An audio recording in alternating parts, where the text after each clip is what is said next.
Pessoal, tudo bem com vocês? Espero que todos estejam bem. Vamos esperar só mais uns 5 minutinhos para ver se mais pessoas entram. E aí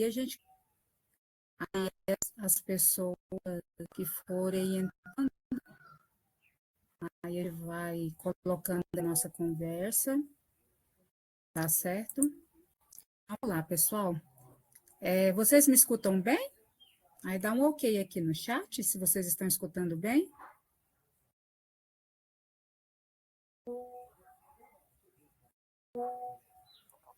Que ótimo, então tá muito bom.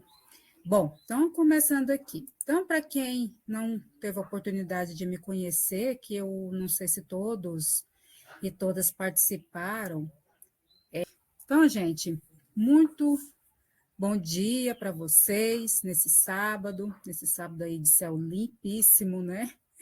Até dizem que vai fazer um pouco de frio amanhã, começar uma nova onda de frio amanhã. Mas desejando a vocês muito bom dia de hoje. E me apresentando, porque eu não sei se todas as pessoas participaram do nosso encontro, do nosso maravilhoso encontro que nós tivemos na Secretaria de Educação na terça-feira. Aí eu até gostaria que vocês colocassem aí no chat quem esteve, quem não esteve, para a gente ter uma ideia, até porque isso direciona muito a fala que eu quero ter com vocês hoje. Hoje, também a professora Camila, que esteve na palestra, ela está em outra aula, infelizmente ela não vai poder participar, mas no próximo encontro que nós tivermos remoto, ela com certeza vai participar. Bom, então, meu nome é Andréa Pereira dos Santos, eu sou professora da Faculdade de Informação e Comunicação da UFG, atuo no curso de biblioteconomia, no programa de pós-graduação em comunicação e na especialização em letramento informacional. A especialização em letramento informacional, que é um curso à distância, completamente à distância, eu coordeno o curso e coordeno também o curso de biblioteconomia na modalidade EAD. Na UFG, a gente tem, então, os dois cursos, o curso de biblioteconomia em duas modalidades diferentes, na modalidade EAD e na modalidade presencial. E eu coordeno o curso na modalidade EAD. Eu sou formada em biblioteconomia, tenho mestrado em comunicação, doutorado em geografia e meu pós-doutorado em ciência da informação.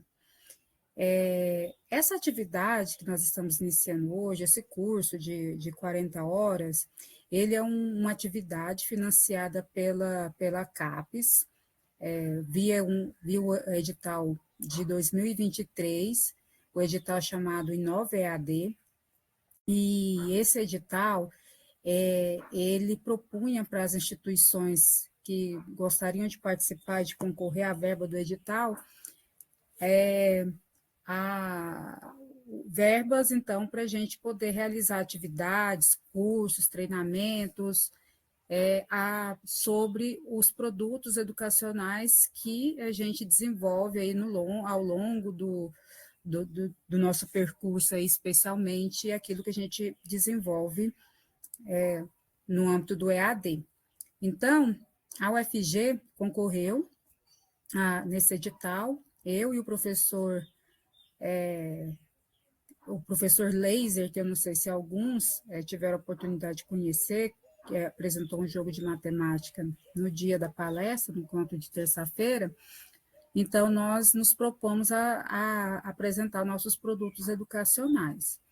E esses produtos educacionais, no caso do professor Laser, foi o jogo App Plus Dicas, que é um jogo para aprendizado da matemática, para criança, para adolescentes do Fundamental 2 de matemática, né? Então, ele produziu. E nós, ali da Faculdade de Informação e Comunicação, nós tínhamos diversos produtos voltados para aprendizagem, para o curso de biblioteconomia, biblioteca digital, que a gente chama de serviço de referência para o curso de biblioteconomia, para o curso de especialização em letramento informacional, materiais sobre o comitê de ética da universidade, ensinando como que a gente faz, então, as propostas para o comitê de ética, ou seja, vários materiais. Mas o material que a gente mais quis divulgar para vocês, e o que a gente tem trabalhado mais, e evidentemente porque tem mais demanda, é o material voltado para o letramento informacional, que é o que a gente vai conversar um pouquinho hoje, e depois da minha fala, depois da minha apresentação, a gente tem um tempinho aí para a gente poder discutir um pouco, e depois o Antônio vai mostrar para vocês a sala do Moodle, que vocês vão ser ainda cadastrados. Quem, então, se inscreveu ali pelo Forms, eu já mandei os nomes, os CPFs e o e-mail para que o pessoal do CIAR, que é o responsável por essas atividades à distância, possam, então, cadastrar vocês. Então, aí até semana que vem, vocês terem acesso à sala do Moodle extensão com esse curso completo de 40 horas, certo? Mas é um curso, gente, porque, como eu falei para vocês, nós temos o curso de especialização em letramento informacional, educação para informação, que é um curso que é de 1 ano e 8 meses. Então, aqui o que a gente vai fazer nessas 40 horas de curso é mais ou menos dar uma noção para vocês de tudo isso que a gente aborda sobre letramento informacional, certo? Então, mais para vocês, então, no sentido de ajudá-los, ajudar todo mundo, ajudar especialmente quem está em sala de aula e pessoas bibliotecárias, a lidar com esse mundo informacional e de que forma que essas competências no mundo educacional, elas contribuem, então, para a melhoria da qualidade do ensino, para a melhoria da qualidade das pesquisas escolares e assim por diante. Então, o nosso intuito com o curso é justamente fazer essa apresentação aí para vocês. Então, eu gostaria muito de agradecer à Secretaria de Educação por nos proporcionar essa parceria que foi muito importante. Eu fiz esse contato maior foi com a professora Lauriane, da Secretaria de Educação. Então, a professora Lauriane nos ajudou muito a estruturar e fazer essa atividade com vocês. E é uma atividade que nós vamos ministrar esse módulo agora, e depois a gente quer que outras pessoas também façam o curso. Então, para isso, depois, se vocês quiserem divulgar o curso para posteriormente a gente novamente ofertar depois que essa turma finalizar, então aí fiquem à vontade. E eu espero muito que vocês aproveitem o curso e que vocês gostem do que a gente vai passar aqui hoje. E aí, para a gente ir interagindo, ao mesmo instante que eu vou apresentando para vocês os módulos, o módulo 1, que é o letramento informacional, eu gostaria que vocês colocassem aí no chat todo, se possível, né? De onde vocês são, de que cidade que vocês são, qual curso, qual a disciplina que vocês lecionam, ou se é bibliotecário, em qual instituição que trabalha, ou se não é ou se não é nem professora e nem bibliotecário, professor ou bibliotecário, dizer que tipo de atividades vocês realizam. Então, aí só para a gente ir se conhecendo. E uma outra coisa também, à medida que eu for apresentando, se vocês quiserem me interromper para fazer algum tipo de pergunta, vocês podem fazer, tá bom? Vocês podem fazer a pergunta, podem me interromper, que aqui a gente quer fazer mais uma atividade mais interativa e que a gente possa, então, e à medida que for apresentando o módulo, nós irmos, então, conversando aí com vocês. Então, É muito importante aí a participação de vocês, de vez em quando eu vou fazer algumas perguntas, então eu espero que vocês estejam atentos e atentas. Então, esse primeiro encontro é um encontro obrigatório para o cumprimento desse curso de 40 horas, vamos ter esse encontro e em um período vocês vão realizar as atividades que tem no Moodle, onde vocês vão poder tirar as dúvidas, sanar as dúvidas de vocês. E dia 5 de julho, nós temos o nosso encerramento, que nós vamos encontrar novamente aqui com vocês, o encerramento, com dúvida, e posteriormente a gente, então, poder emitir para vocês um certificado aí do curso de 40 horas, certo?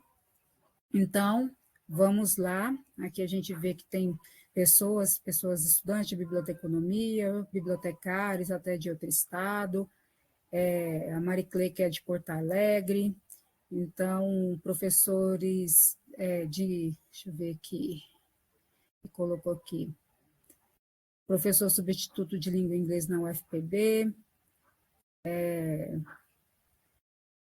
a Juliana, que atualmente compõe a equipe pedagógica da Gerência de Educação, da Superintendência de Aparecida. Aparecida, eu moro em Aparecida, viu, gente? Eu moro em Aparecida de Goiânia. É de Aparecida? Ou eu não vi o nome? Não. Ah, não, é só lá da Superintendência da SEDUC mesmo, né? Lá ali do Leste Universitário. Eu sei onde que eu li Aparecida aqui de Goiânia.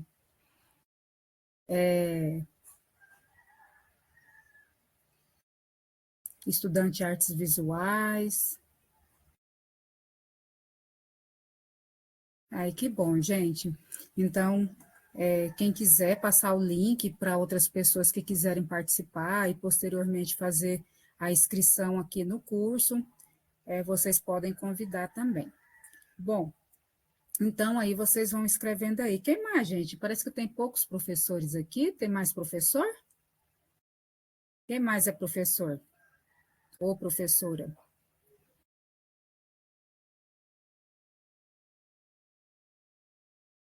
Aí vocês vão colocando aí, tá certo?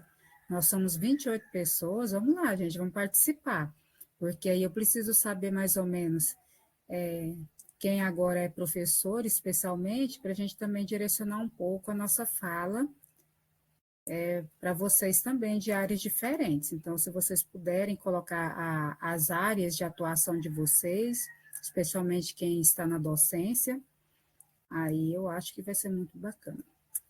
Bom, mas então, iniciando aqui, nós vamos começar então com o conceito de letramento informacional. O Rafael é formado em Educação Física pela UFG, é pedagogo, mestre e doutorando em Educação pela PUC Goiás. Está trabalhando como apoio técnico pedagógico na Gerência de Educação de Jovens e Adultos. Nossa, muito, muito bom, muito importante. Eu gosto muito, já atuei na educação de jovens e adultos e realmente é uma coisa assim muito legal. Nosso grande desafio é organizar os arquivos de documentos, programas e projetos coletivos para conferir a certificação desde... Nossa, que trabalhão! Mas vai dar tudo certo. Ótimo, gente. Então, conhecer vocês. Então, quem quiser continuar colocando aí a área de atuação, vai ser muito importante a gente conhecer.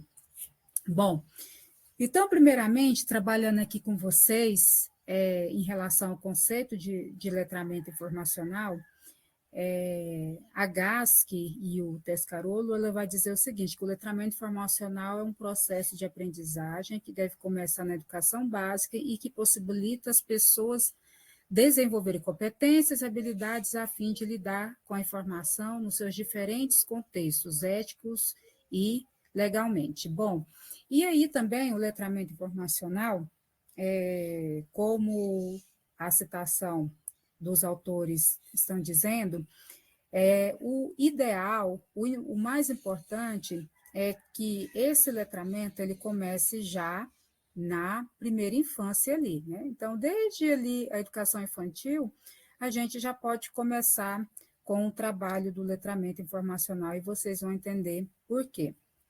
Porque, primeiro, o letramento informacional, o conceito chave dele também, ele está ligado às habilidades, às competências que você tem para lidar com a informação.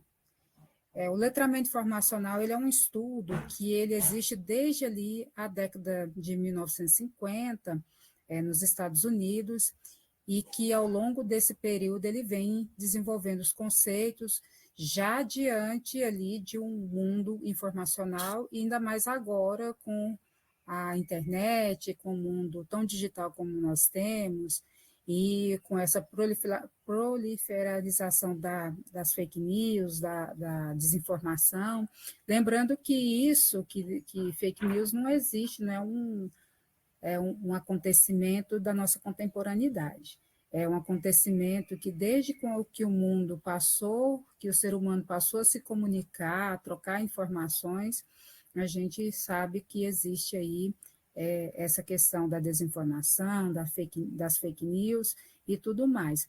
O que acontece hoje no nosso universo é justamente que esse tipo de ação, de acontecimento, ele fica mais evidente pela velocidade com que as informações elas têm circulado no nosso mundo. Então, aí fica muito mais evidente por isso, porque elas circulam de forma mais rápida e está cada vez mais difícil você discernir o que é ou não é verdadeiro ou falso, justamente por conta da inteligência artificial e tudo, que muda inclusive falas das pessoas como se parecessem reais. Então, está cada vez mais difícil a gente ter a habilidade de, então, reconhecer o que é uma informação falsa, o que é uma desinformação, e o que é, então, discurso, entre aspas, entre muitas aspas, discurso verdadeiro, e esse entre aspas eu vou explicar para vocês mais adiante. Então, o letramento informacional, ele é a capacidade que as pessoas, de modo geral, elas têm de reconhecer as suas necessidades de informação. Ao reconhecer essas necessidades de informação, saber onde essa informação pode ser localizada, ou seja, conhecer e saber as diferentes fontes de informações confiáveis, onde a gente pode acessar essa informação, e, ao acessar essa informação, saber interpretar essa informação. Então, ou seja, que aí vem muito da nossa capacidade leitora, por isso que hoje é fundamental que a gente, então, tenha nossas bibliotecas nas escolas, justamente para incentivar, instigar mais esse processo de formação de leitura das pessoas, porque sem ter essa habilidade para interpretar, aí também o processo de letramento informacional ele fica comprometido. Então, o principal é a habilidade ali de ler. Então, ao interpretar essa informação, você ter a capacidade de reconstruir essa informação, de transformar essa informação em um novo conhecimento, seja para pesquisa, ou seja até para o nosso dia a dia. Eu também, o letramento está presente, o letramento informacional está presente no nosso cotidiano. Então, ter essa capacidade, então, de assimilação e de transformação dessa informação em um novo conhecimento. E, a partir dessa formação, desse novo conhecimento, você ter a capacidade, então, de divulgar, de conhecer as regras para divulgar essa informação. Então, pegando aqui, pode voltar um pouquinho, o Antônio. Então, aqui, quando a gente fala antes da gente falar da questão do acesso, localizar, selecionar e acessar a informação de forma eficaz e eficiente, tem a questão que está ligada à consciência que você tem da informação, de sentir a necessidade informacional. Aí vocês às vezes podem me dizer assim, mas isso é muito fácil, a gente sabe quando a gente precisa de informação, mas nem sempre isso é uma realidade. Nem sempre as pessoas, elas, de um modo geral, elas reconhecem a sua necessidade de informação, porque justamente por conta de imaginar que talvez aquele tipo, ou por não ter consciência de outros tipos de informação. E aí, como que a gente, aí quando eu falo não saber da existência, porque não chega -se a cogitar na existência dessa ou dessa informação, dessa ou dessa necessidade de informação que pode ser respondida a partir aí de uma pesquisa ou de uma busca, alguma coisa assim. A principal, um exemplo interessante que a gente pode ter, que a gente pode dizer que pode instigar isso, é a questão da curiosidade. Então, as pessoas, a gente tem que instigar, por isso que a gente fala também essa importância do letramento informativo dele, a educação base, porque as crianças, os adolescentes e os jovens, eles têm que ser instigados a problematizar. Então, é ao problematizar que você tem essa coisa da necessidade de informação, essa consciência que você precisa de informação. E aí, um outro exemplo que eu dou. Às vezes, tem uma pessoa que fez uma compra, essa compra deu algum tipo de problema, só que a pessoa desconhece que existe um órgão de defesa do consumidor, que existe uma legislação que a protege, que se ela entra em tal lugar, ela pode, então, resolver esse problema que ela tem e ser ressarcida. Então, eu gosto muito de usar esse exemplo do direito, né, das pessoas, quando as pessoas têm. E aí ela pensa assim, deu problema aqui. Então, a minha primeira necessidade de informação é buscar saber como que eu vou resolver para esse problema aí que eu tenho em relação a esse produto que não está funcionando bem ou que não era da forma que eu queria e que eu tenho o direito, por exemplo, de ressarcir. E aí, às vezes, eu tenho dúvida também se a forma como eu comprei ou se a forma como eu fiz, se eu tenho o direito ou não de reclamar. Então, aí eu vou, aí tendo essa necessidade de informação, surgindo isso, aí eu vou em busca da resposta. Mas aí tem pessoas que não conseguem chegar a esse discernimento de questionar sobre algo. Então, aí é uma atividade, assim, que, inclusive, uma consciência que ela é a principal do letramento informacional e que nem sempre as pessoas elas vão ter. E aí, como que as pessoas vão ter essa consciência de que necessitam de determinado tipo de informação? E aí, como eu falei, a primeira coisa é a partir, então, deve começar na educação básica, instigando os estudantes a problematizar.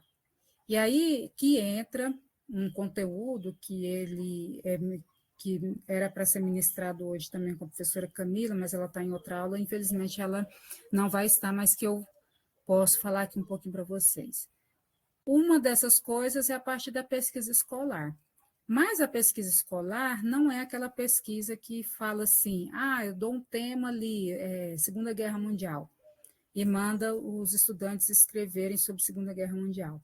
E aí vão chegar vários trabalhos da mesma forma, que eles copiaram, né, que a gente diz mesmo copiar, que eles copiaram da mesma fonte, foi lá a primeira que achou na internet, usou copia e cola, então foi lá na inteligência artificial e pediu.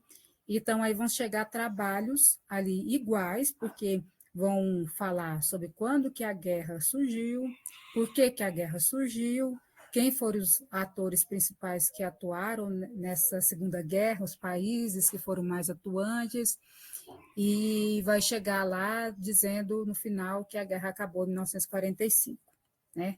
Então, aí vão sair pesquisas iguais. Mas como que a gente faz para o estudante, por exemplo, problematizar um tema desse? Né?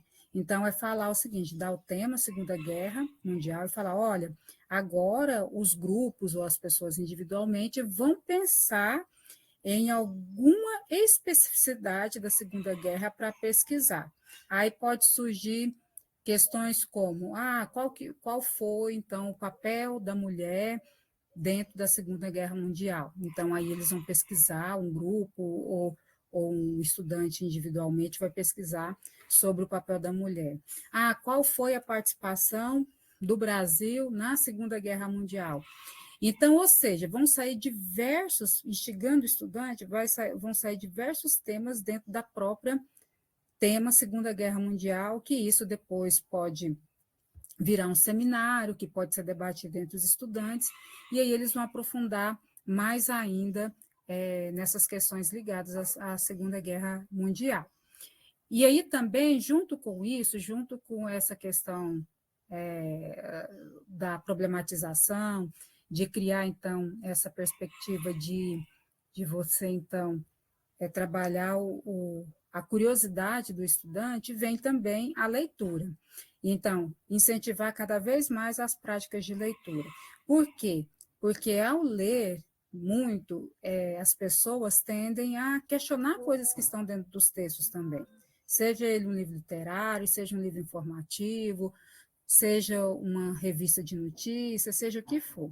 Então, ao ler, quanto mais leitura essa pessoa tiver, mais ela vai ter essa curiosidade, ou vai despertar essa curiosidade para saber algo mais. Então, ela vai criando todos esses questionamentos aí na sua cabeça. Bom, então, aí depois disso, a gente vem com a questão da capacidade de localizar a informação. Aí a gente, no primeiro momento, vai dizer assim: você tem que ir em busca de uma fonte de informação confiável. E aí, tá. Só que, não só hoje, como em toda a nossa história aí da informação, do acesso à informação, eu vou dizer o seguinte: não existe uma informação confiável, uma fonte de informação 100% confiável. Então, por isso que o ideal é você buscar mais de uma fonte de informação. Aí o exemplo que eu dou para vocês, assim, que a gente às vezes não deve confiar em qualquer fonte, mesmo que seja uma fonte confiável, você não deve confiar 100%. Pode até ser que seja verdade aquela fonte, mas você também tem que ver também outros pontos de vista, né? Porque às vezes um mesmo tema, o mesmo assunto, ele é apresentado de diferentes pontos de vista, então você tem que ter essa capacidade, então, de procurar diferentes fontes pelo mesmo assunto. E aí um exemplo assim bom com isso é o que aconteceu durante a pandemia, que talvez alguns de vocês ouviram falar, de estudos da Nature e também de uma revista, a mais importante de medicina internacional, que é New England of Medicine, que os pesquisadores publicaram estudos muito enviesados, teve caso até de invenção de dados, isso tudo naquela ânsia de publicar algo sobre a pessoa que publicou, então, sobre aquilo. E aí a revista, os pares, não tiveram cuidado de analisar com cuidado, porque quando você submete um artigo, você tem lá um conjunto de pareceristas, e esses pareceristas vão ler o artigo, vão verificar os dados, vão ir atrás dos dados, em tese, né? E aí, então, para publicar esse estudo. E talvez as revistas, nesse afã de publicar também mais rápido possível na frente de outros, né? Então, publicaram esses textos que eram de estudos que não eram confiáveis nessas principais revistas científicas aí do mundo. Então, por isso que a gente hoje não deve confiar nas fontes, em todas as fontes, nas fontes que a gente vê como confiável, e sim, você vai lá nas mais confiáveis, você vai pesquisar, mas não ficar preso a uma única fonte. E aí eu falo também, né, que a gente não deve confiar na informação que chega de lado nenhum. Ah, não, mas é porque essa informação foi um professor, doutor fulano de tal, lá da Universidade Federal de Goiás. Checa. Tudo tem que ser checado. Não é porque a pessoa tem um determinado título que ela não pode enviesar, que ela não pode ali, às vezes, colocar um ponto de vista que, se você vai pesquisar no geral, é outra, as coisas têm outros vieses ali de informação. Então, por isso que sempre é bom checar e sempre é bom pegar mais de uma fonte de informação para um assunto, até mesmo notícias, né? Então, a gente recebe notícias, é importante você ler aquela notícia em diferentes agências de notícia também, até para você conhecer os pontos de vista. Aí é uma situação que a gente fala que é um tanto complicada, porque qual que é a tendência que nós temos tido hoje, principalmente com esse problema aí político que a gente tem aí dessa polarização política? É que as pessoas estão entrando em bolhas, algumas conscientemente, outras inconscientemente. Então, por conta de briga política, aí nas minhas redes sociais, eu não deixo de seguir fulano, ciclano, beltrano, ou de seguir agência de notícias. Aí deixa você fechar os olhos porque você não quer ouvir outra notícia que não seja aquela que você ali, entre aspas, confia. Mas porque você está escondendo dentro de uma realidade que não pode ser a realidade do mundo, né? Então, você se esconde na sua bolha, e aí você passa a acreditar que aquilo que chega para você é realmente a verdade, porque você só está recebendo um tipo de informação. Porque você, por fechar ali sua bolha, fechar ali, tirar os contatos, não querer seguir, não querer ler sobre outra coisa, aí você se fecha em um mundo. Eu gosto muito de usar o exemplo da alegoria do Platão, da caverna, né? Então, o que é a caverna? Você tem lá as pessoas que ficam de costas para a saída e que elas recebem as coisas e que elas só veem a sombra. Então, só vê aquela sombra que está na frente dela. Então, a realidade dessas pessoas na caverna de Platão é aquilo que elas veem ali, aquela sombra que vê. Então, elas não imaginam, não sabem como que são as coisas do lado de fora da caverna, porque elas têm uma realidade ali que é aquilo que elas veem. Então, as bolhas das redes sociais, especialmente, são dessa forma. Ali você se fecha no mundo e você só vai receber coisas, e você vai receber tanto de uma coisa, de uma informação só, de um jeito só, de um perfil só, que você acaba acreditando que aquela é a realidade, né? Aí, só que aí você deixa de ouvir o outro lado, que é muito importante, por mais que a gente não concorde, por mais que a gente tenha ali os nossos receios, mas é importante sempre a gente verificar os pontos de vistas de diferentes fontes, de diferentes pessoas, de diferentes posicionamentos políticos, né? Então, é importante isso aí. E aí, por fim, aliás, por fim, não. Aí depois vem a questão da interpretação. Aí essa interpretação, como eu falei, vai depender dessa capacidade que a gente tem leitora e dessa capacidade que a gente tem, então, de discernir as ideias do mesmo tema de diferentes autores, ou de diferentes fontes de informação, que aí podem ser os autores, né? Então, aí eu vou discernir ali, ver um posicionamento X, um posicionamento Y, e às vezes, ao pesquisar em diferentes fontes de informação, em diferentes bases de dados, vamos dizer assim, você vai concluir que vai ter um discurso que pode ser comum, isso é muito interessante, que é o que a gente faz muito em revisão de literatura.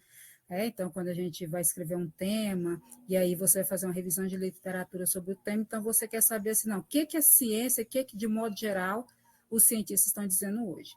E também, só que muitas vezes também você tem que ter um certo cuidado, porque às vezes não é porque a maioria está dizendo uma coisa que realmente aquilo ali então, o atestado de verdade, o atestado de não erro de uma determinada coisa. Então, por isso que nós temos sempre que ser investigadores. Porque a partir da leitura de todas essas fontes de informação pesquisada, você tem que transformar essa informação. E aí a transformação da informação, você vai formar sua própria opinião, seu próprio ponto de vista, sua própria análise. Então, se eu estou fazendo uma pesquisa de campo, esse conjunto de fontes de informação vai me dar o eixo para que eu possa experimentar de outra forma para ver se o que a literatura, de um modo geral, está dizendo realmente confirma, ao eu refazer determinada pesquisa, ou se agora, de repente, o tempo mudou, as coisas mudaram, então a gente tem um outro tipo ali de realidade, né? Então, por isso que é muito importante. E aí, essa parte do letramento que é da gente transformar a informação em um novo conhecimento, que é para a vida, que é para, então, um problema, uma pesquisa, seja ela escolar, universitária, aí você vai transformar essa informação. Tem uma coisa também que é do nosso cotidiano, que às vezes as pessoas criticam o que a gente faz, mas que, do meu ponto de vista, é uma coisa muito importante, mas sabendo utilizar, é o seguinte, que muita gente hoje às vezes está sentindo uma coisa e vai lá e pesquisa no Google lá, ou então na inteligência artificial, lá para saber, lá coloca os sintomas, para saber o que é, e na maioria das vezes você lê lá que você está praticamente morto, né? Você vai morrer em pouco tempo, na maioria das vezes. Só que esse tipo de pesquisa, antes, é evidente, você não vai se basear nessa pesquisa que você fez para fazer um diagnóstico pessoal seu, mas esse tipo de pesquisa é importante para que você chegue no médico também com um repertório maior de informação. Então, ali você vai tirar suas dúvidas. Olha, estou sentindo que às vezes até o que está escrito te mostra outras perspectivas daquilo que você tá sentindo, ou te chama a atenção, você está sentindo mais isso, mais isso, mais isso, e aí procurando, evidentemente, diferentes fontes, que aí você chega no médico, você vai chegar com um repertório maior de perguntar, isso assim, assim, isso assim, assim, e se não pode ser isso assim, assim, e se for isso assim, assim, que aí força até mesmo o próprio médico ali a ter uma atitude ali mais atenciosa com você, como a gente às vezes tem muito problema que chega às vezes no médico, mal olha para a cara da gente, né? E aí, então, já dá um diagnóstico, muitas vezes não é exatamente aquilo que a gente precisa, aquela investigação que a gente precisa. Então, e aí, então, a informação que a gente pesquisa, até para esse cotidiano, até para esse nosso dia a dia. E, por fim, quando uma coisa que é para você formal, é você saber divulgar essa informação, saber as formas que você tem para divulgar essa informação. Ou seja, aí já entra muitas as questões normativas, né? Então, entra a questão ética, porque ali eu fiz uma pesquisa, citei corretamente os autores, que eu fui muito séria ali na minha pesquisa de campo e tudo mais, e que eu transformo esse trabalho ali dentro das normas que uma determinada revista pede, que um livro pede, tudo mais, organizo isso de uma forma legal. E também, ou então, quando eu vou apresentar em algum evento ou no seminário da própria escola, e que eu saiba organizar aquelas ideias, as principais ideias ali, de forma assim que as pessoas, mesmo não lendo o trabalho, tenham uma ideia do todo ali do seu trabalho. Então, aí é esse tipo de organização de informação. Então, aí a gente tem que aí faz parte dessas etapas, né? Faz a etapa do uso da informação, da comunicação ali da informação, né?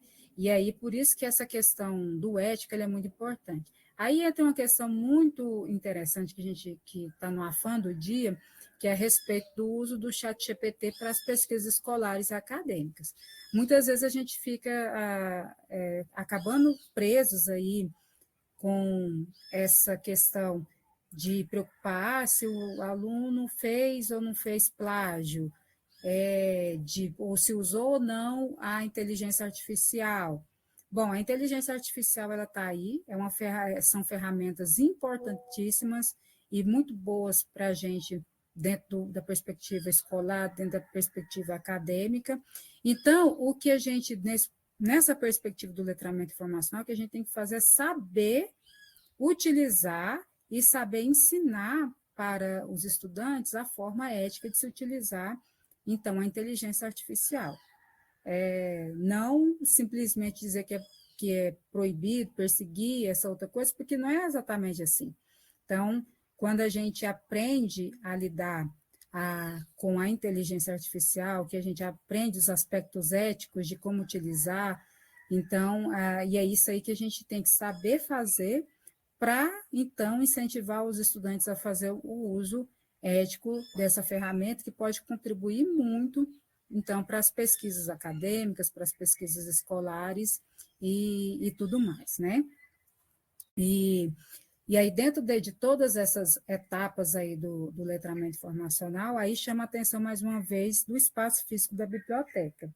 E aí, quando a gente fala espaço físico, é o espaço realmente físico da biblioteca. Então, por isso que hoje a gente tem aí a Lei 2.244, de 2010, e a Lei 14.837, que elas vêm no sentido de universalizar as bibliotecas escolares, seja na rede pública ou seja na rede privada de ensino do Brasil inteiro.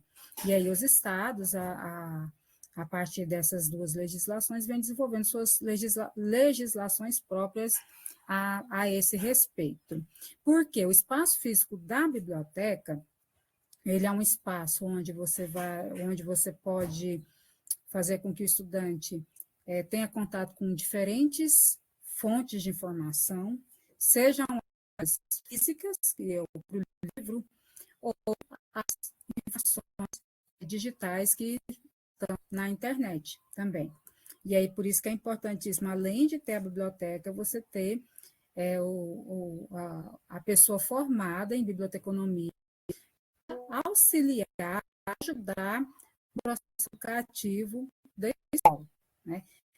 As pessoas bibliotecárias, elas vão trabalhar o letramento informacional, vão auxiliar nas pesquisas escolares ali, ensinando para os estudantes a forma de se fazer, a forma de se buscar informação, vão ser vamos dizer assim, uma continuação da sala de aula, trabalhando junto com o professor na perspectiva de montarem juntos atividades que envolvam a pesquisa ou outras atividades que não diretamente uma pesquisa escolar, mas que podem fazer parte ali do cotidiano de buscas ali para a própria sala de aula. E, acima de tudo, vai ter ali o desenvolvimento das capacidades leitores. Então, por isso que é importante ter um acervo muito rico em literatura, em livros informativos também, e outros gêneros de leitura, sejam mangás, ou os HQs de uma maneira geral, as revistas, ou seja, diversas fontes, diversos produtos informacionais que estão ali. E um espaço físico ali propício para que as pessoas elas possam se encontrar, os estudantes possam se encontrar, possam trocar ideias, que é o que o Chartier fala, que é criar esse ambiente de sociabilidade entre as pessoas. Então, o espaço, criar ali como se fosse um espaço de discussão também.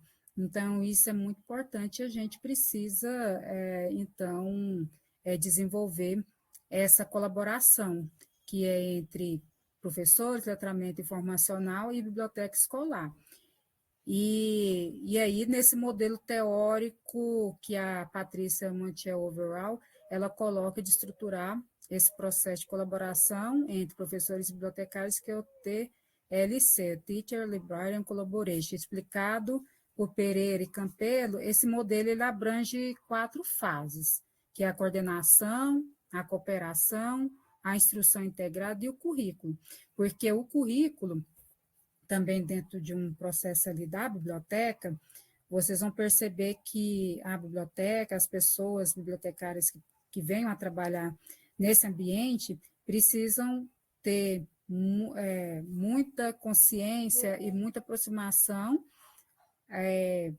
dos documentos curriculares, a BNCC e outros documentos curriculares, para também trabalhar os seus projetos em cima daquilo que é proposto ali.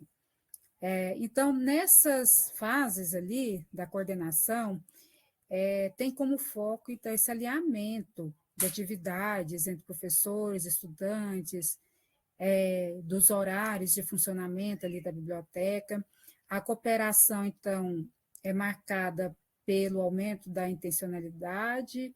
Então, onde os dois profissionais possuem propósito em comum, o bibliotecário assume o papel de apoio ao professor, enquanto esse organiza as atividades a serem feitas em comum, que vão desde as atividades voltadas para a pesquisa escolar, como eu falei, quanto para leitura, quanto para outras questões. E aí, a gente tem que ter também uma consciência, quando a gente fala dessa questão de pesquisa escolar, que elas não são para disciplinas específicas, ou conteúdos curriculares. A gente hoje fala, não é nem tanto disciplina, né? Conteúdos curriculares, componentes curriculares específicos. Então, dentro da matemática, há muitos aspectos aí importantes da pesquisa, especialmente porque qual que é a dúvida muito dos estudantes hoje? Eu aprendo isso para quê?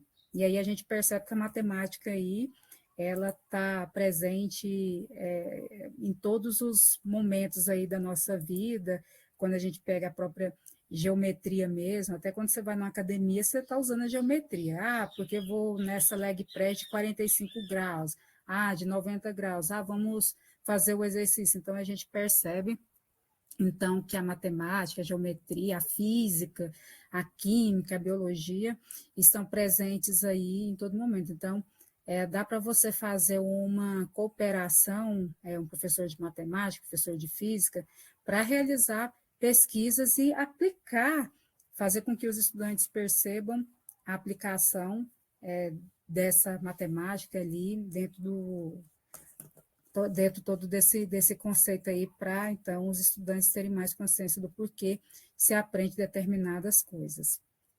Então, aí pode passar, Antônio? E aí, essa instrução integrada, ela caracteriza pelo papel de igualdade dos professores de planejarem as atividades de aprendizagem, levando em conta, evidentemente, o conteúdo escolar e as habilidades informacionais que tem a pessoa que é formada em biblioteconomia, de trabalhar tanto a questão do letramento informacional, quanto também as fontes de informação, né? E aí esse currículo integrado é nessa etapa que as práticas dos dois profissionais alcançam a articulação total, então, das atividades do currículo e da biblioteca. Então, o bibliotecário trabalha com todos os professores, direção, e tem um papel fundamental na criação do espaço para essa integração, que é esse espaço de sociabilidade que ele é criado pela biblioteca. Então, por isso que hoje a gente precisa trabalhar muito no sentido da gente conseguir estruturar essas bibliotecas conforme preconiza a lei. A gente já vê vários estados aí, alguns estados, municípios que têm direcionado para isso, e estudos também que comprovam que uma escola com uma boa biblioteca, com atividades para os estudantes nessas bibliotecas, o desenvolvimento dos estudantes ele fica cada vez melhor, inclusive para matemática, para física, que muitas vezes a resolução dessas atividades está muito ligada à questão da própria interpretação que se faz a pergunta. E aí essa facilidade a gente vai conseguir a partir desse processo de competência leitora que a gente tem que trabalhar. E aí, então, a gente tem a importância disso para a nossa sociedade, que é preparar os estudantes para utilizar de maneira eficiente os recursos informacionais, que aí a gente já falou, transformando em novos conhecimentos, e o desenvolvimento do autoconhecimento e a integração da sociedade. Isso aqui é quando eu falei para vocês que aí a pessoa, a partir da visão de diferentes fontes de informação, ela então vai desenvolver a sua autocapacidade de aprender, o autoconhecimento e de tirar ali suas próprias conclusões a partir de diferentes pontos de vista, possibilitando também condições efetivas para a formação de sujeitos com senso crítico, reflexivo, sabendo analisar e procurar as informações. E, por fim, o desenvolvimento da argumentação, a compartilhamento das informações, se apoiando em fontes confiáveis, trabalhando o comportamento ético em relação à informação e à tecnologia de informação. Então, tudo isso que vocês viram aí está dentro desse conceito, então, do letramento informacional. Pode passar, Antônio. E aí a gente tem os desafios, né? Que, então, mudar uma cultura pedagógica que às vezes não permite com que o professor tenha a possibilidade de trabalhar os conteúdos de forma mais efetiva, e esse, muitas vezes, ela acaba tendo ali a barreira justamente porque não tem esse profissional de apoio, que é a pessoa formada em biblioteconomia, que ali junto com o professor pode atuar nesse direcionamento e nessa orientação dessa pesquisa. Essa formação do professor em relação à biblioteca escolar e ao letramento informacional, então é muito importante que os professores eles saibam dos potenciais da biblioteca e como utilizar a biblioteca no dia a dia do aprendizado. E a gente sabe, assim, a gente já fez pesquisas que dentro das licenciaturas quase não se mencionam a biblioteca escolar. Então, é importante que os currículos também, dos cursos de licenciatura, eles prevejam conteúdos que falem sobre a importância da biblioteca escolar, de como o professor pode usar a biblioteca escolar. Então, essa concepção de ensino, aprendizagem, ali apoiada numa biblioteca que possua ali informação, formação, para também propiciar ao professor um arcabouço maior de informação e de documentos que podem ser trabalhados, a organização do currículo, e aí a gente tem aí, então, que é essa importância da estruturação das bibliotecas, né, que é essa ausência da infraestrutura adequada de informação. E também a gente não pode deixar de dizer que é a própria melhoria da qualidade de vida do professor, né? Então, salas menos cheias, um tempo para preparar aulas, redigir conteúdos, né? Então, tudo isso também não deixar de esquecer. E aí, então, a gente vai trabalhar, então, com práticas de pesquisa em recursos informacionais, individuais em grupos, a construção de pensamento crítico e reflexivo. E aí também entra a questão das plataformas de jogos online para a educação, como o jogo ali que o professor Laser apresentou na terça-feira, e que vocês podem procurar ali a Secretaria de Educação, então, para saber e conhecer mais. Bom, então, o letramento informacional deve começar na educação básica, como nós falamos, é um trabalho conjunto do professor com a biblioteca, com o bibliotecário, promovendo, então, a produção do conhecimento, troca de experiências, desenvolvimento de habilidades informacionais, estimulando o pensamento crítico e, acima de tudo, a autonomia dos estudantes na busca por informação. Então, a gente espera que, quando o letramento se desenvolva dentro da educação básica, os estudantes cheguem na universidade muito mais preparados para lidar com o mundo informacional ali, que é dentro da universidade, que de pesquisas mais avançadas e tudo mais. Que hoje, muitas vezes, a gente tem recebido estudantes assim, sem nenhum tipo de noção de pesquisa, né? Então, assim, coisas que estudante deveria ter saído sabendo da escola, o que é um objetivo, o que é uma metodologia, às vezes chega na universidade sem ter o mínimo de noção e vai aprender isso só lá no final do curso, quando vai fazer o TCC, e muitas vezes a gente ainda não consegue fazer com que essa pessoa aprenda de forma efetiva.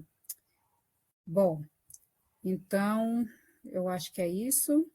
Aí são as referências, esse conteúdo vai estar aliás, já está lá na sala do Moodle.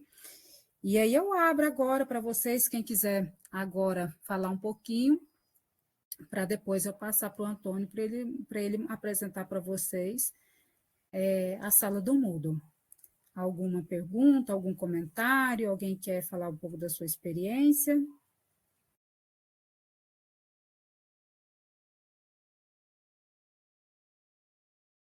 Se quiser, podem aí colocar.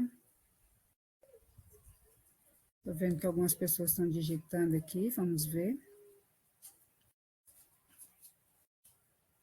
A Patrícia, que é professora, gerente de gerência de programas e projetos intersetoriais e socioeducação da SEDUC, formada em matemática pela EG. Ô, Glênia, ninguém ainda recebeu o link, porque a gente ainda vai cadastrar vocês essa semana, tá bom? A gente ainda vai cadastrar. E aí vocês vão ter acesso a esse e demais materiais. Dentro desse portal PBE, vocês vão ver que nós temos essa formação, esses slides para formação para diferentes públicos, tanto para professor, quanto para estudante da primeira fase fundamental, da segunda fase fundamental.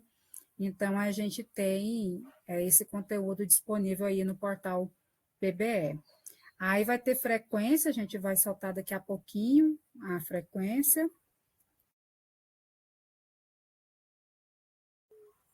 Vamos só esperar, ver o que as pessoas estão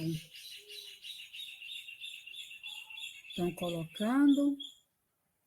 Aí, Antônio, se você quiser já começar a entrar na sala. Olá, Andréa. O Kevin está perguntando, existem materiais do curso destinados a pessoas idosas? Olha, o Kevin, nós não prevemos, mas a partir do que a gente tem, a gente pode adaptar para pessoas idosas também, né? Porque aqui a gente focou muito na questão da biblioteca escolar, do estudante do primeiro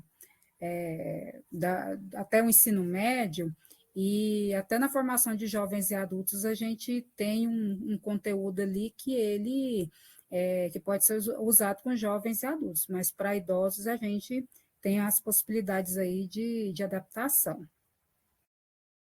Obrigada, Juliana. Obrigada, Rafael, pelo comentário.